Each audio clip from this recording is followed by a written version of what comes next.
নমস্কার বন্ধুরা, welcome to মায়ের হেসেলে।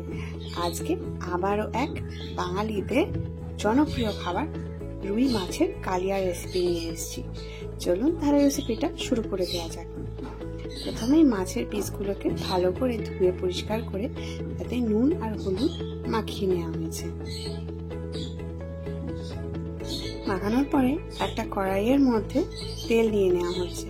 তেলটা একটু বেশি নিতে হবে, কারণ মাছগুলো ভালো করে ফ্রাই হবে। এটা কিন্তু সর্ষের তেলেই রান্না হচ্ছে। তেলটা গরম হয়ে আসলে এর মধ্যে মাছগুলো আলতো করে কিন্তু এক এক করে দিয়ে দিতে হবে। সাবধানে দেবেন যাতে মাছের তেল যেন না ছিটকে। দিয়ে একটু নেড়ে ঢাকাটা সঙ্গে সঙ্গে চাপা দিয়ে দেওয়া হবে। খানিকক্ষণ পরে ঢাকাটা খুলে আবার আরেকটা দিকও উল্টে পাল্টে নেওয়া হচ্ছে, যাতে আরেক দিকও ভালো করে ভাজা হয়ে যায়। আবার দিক একটু ঢাকাটা চাপা দিয়ে দেওয়া হলো। মাছগুলো কিন্তু মোটামুটি প্রায় ভাজা হয়ে গেছে, এই কারণে মাছগুলোকে এক এক করে তুলে নেওয়া হচ্ছে। ওই তেলটার মধ্যে কিন্তু আমরা এবারে রান্না করব। যদি মনে হয় প্রয়োজন লাগে তাহলে কিন্তু আপনারা আরেকটু তেল দিতে পারেন, নিলে ওই তেলের মধ্যে কিন্তু রান্না করে নিতে পারেন। দেয়া হলে এবারে শুকনো লঙ্কা, গরম মশলা আর পেঁয়াজ কুচি। গরম মশলার মধ্যে একটা লবঙ্গ, একটু দারুচিনি আর একটা এলাচ দিয়ে ভালো করে ভেজে নেওয়া হচ্ছে সবকিছু।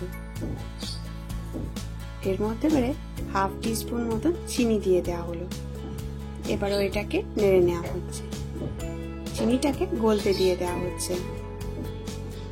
এর মধ্যে এবারে লাল লঙ্কার গুঁড়ো দিয়ে দেওয়া হলো, কাশ্মীরি রেড চিলি পাউডার দিয়ে এটা তেলের মধ্যে দিয়ে দেওয়া হলো।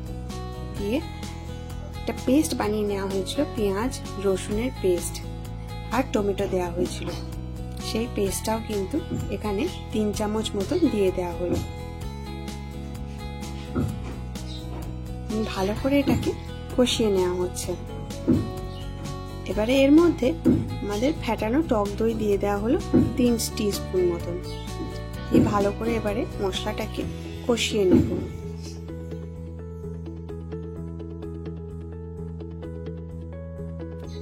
এবারের মধ্যে হলুদ গুঁড়ো দিয়ে দেওয়া হলো। আবারও এটাকে ভালো করে নেড়ে নেওয়া হচ্ছে। মশলাটা কিন্তু তেল ছাড়া পর্যন্ত কিন্তু আমাদেরকে এটা কষতে দিতে হবে। হাফ টিস্পুন মতো নুন দিয়ে দেওয়া হলো। নুন আপনারা আপনাদের স্বাদ মতন কিন্তু দেবেন। ভালো করে নেড়ে চেড়ে কষে নেওয়া হচ্ছে, মশলাটা যেন পুড়ে না যায়। এবারে কিন্তু আমাদের মশলাটা বেশ কষানো হয়ে গেছে, তেল ছাড়া ছাড়া হয়ে এসছে।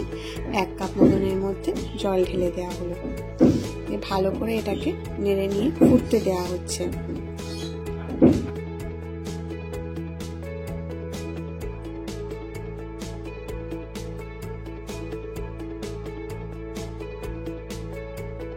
ঝোলটা অল্প ফুটে এসছে। এর মধ্যে 2টো তেজপাতা দিয়ে দেওয়া হলো। তেজপাতাগুলো আপনারা আগেও দিতে পারেন, আমি এখনই দিলাম, তাহলে গন্ধটাও বেশ ভালো আসবে। এবারে কিন্তু ঢাকা চাপা দিয়ে খানিকক্ষণের জন্য রেখে দেওয়া হলো। বেশ আমাদের তেল ছেড়ে ছেড়ে এসছে, কাইটাও কষানো হয়ে গেছে। এর মধ্যে এক এক করে ভেজে রাখা মাছের পিসগুলো দিয়ে দেওয়া হলো। ভালো করে এটাকে উল্টে পাল্টে নেড়ে নেওয়া হচ্ছে। প্রয়োজন পড়লে অল্প একটু জলও দিয়ে দিতে পারেন আপনারা।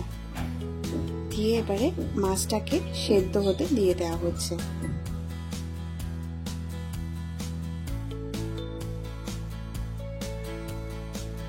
মাছটাকে আবার খানিকক্ষণ পরে উল্টে নেওয়া হচ্ছে।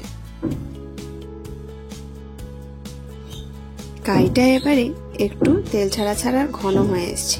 এর মধ্যে এবারে হাফ কাপ মতন নারকেলের দুধ দিয়ে দেওয়া হলো। দিয়ে আবারও এটাকে নেড়ে চেড়ে নেওয়া হচ্ছে। নারকেলের দুধ দেওয়ার পরে কিন্তু বেশিক্ষণ এটাকে ফোটাবো বা নাড়বো না, কারণ তাহলে কিন্তু নারকেলের দুধের ফ্লেভারটা কিন্তু চলে যাবে। তাই না, হালকা করে অল্প একটু নেড়ে চেড়েই নেওয়া হচ্ছে। উল্টে পাল্টে দিলে ব্যাস আমাদের রেডি হয়ে যাচ্ছে মাছের কালিয়া। আপনারা চাইলে অন্য যে কোনো মাছ দিয়েও করতে পারেন, আমরা এটা রুই মাছ দিয়ে করেছি। গরম ভাত দিয়ে অপূর্ব লাগবে। রেসিপিটা ভালো লাগলে একটা লাইক, শেয়ার আর সাবস্ক্রাইব করে দেবেন। আবার দেখা হচ্ছে। ভালো থাকবেন, নমস্কার।